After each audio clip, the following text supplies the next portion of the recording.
Assalamualaikum warahmatullahi wabarakatuh, sahabatku, saudaraku semua. Kita lanjutkan kopi pahitnya, yaitu tentang nafsu dalam ibadah ya. Pertanyaan tadi, nafsu dalam ibadah. Bang bilang bahwa nafsu itu selalu identik pada keburukan. Berarti kalau untuk menjalankan ibadah nggak ada nafsu ngajak pada kebaikan. Jangan salah, nafsu ini halus ya, tergantung tingkat keimanan, tergantung tingkat kualitas iman kita.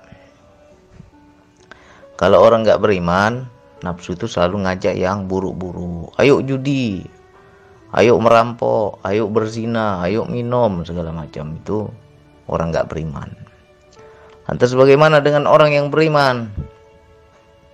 Nafsu akan mengajak pada jalan ibadah, tapi tetap ibadahnya itu terselubung dengan nafsu. Itu juga buruk, bukan dibilang nggak buruk ya. Banyak orang yang rajin sholat tapi ingin sholatnya dipandang orang, itu juga nafsu. Banyak orang yang jadi dermawan, ahli sedekah, tapi sedekahnya itu ingin dianggap orang dermawan, itu juga nafsu ya. Nggak ada mertua nggak sholat kita, datang mertua sholat kita, itu juga nafsu. Ya kan? Ya kan, sholat kita karena ingin nampakin bahwa kita ini sholat.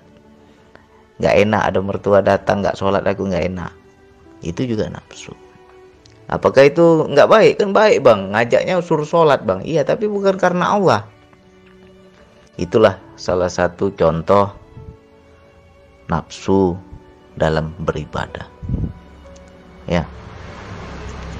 Ada juga orang yang mungkin bisa jadi dia berlebihan harta, tapi di kampungnya itu sudah banyak orang naik haji, dia sendiri belum naik haji. Akhirnya tetangganya pada nanya, kamu harta banyak, kenapa nggak naik haji? Naik haji lah, hartamu berlimpah, kamu mampu, kenapa kamu nggak naik haji? Lantas dia pergi naik haji karena malu, ya kan? Bukan karena panggilan Allah, tapi karena malu. Yang lain sudah pada haji, dia belum. Itu juga nafsu. Itulah contoh-contoh nafsu dalam ibadah. Apalagi kita punya niat, hasrat yang baik, keinginan yang baik, ingin belajar, ingin mendalami spiritual, ingin mendalami hakikat marifat. Akhirnya kita semakin berilmu. Sudah semakin berilmu, nafsu bisikin, kamu sudah hebat, kamu sudah marifat, kamu sudah pintar, kamu sudah, makommu sudah lain. Akhirnya apa? Ketika berjumpa dengan orang yang masih sebatas syariat, nggak paham hakikat, kita mengecilkannya ya.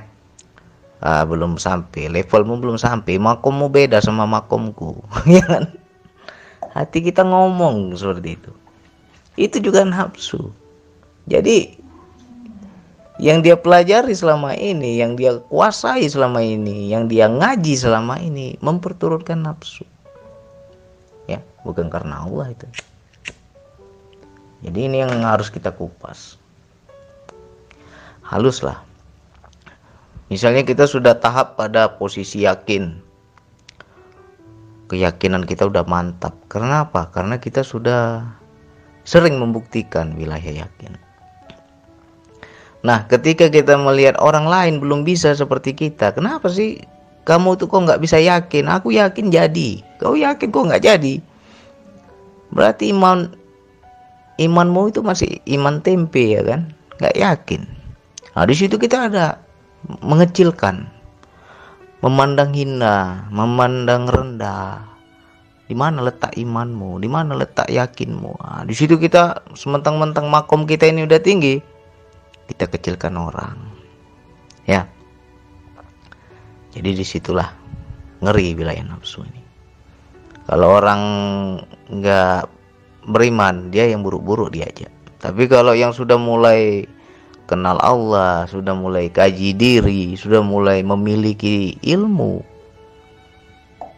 nafsu bisiknya halus. Kau sudah suci, kau sudah bersih, kau sudah dekat dengan Allah. Makanya banyak orang kan merasa udah dekat sama Allah, nggak mau lagi sholat. Karena apa? Nafsu tadi.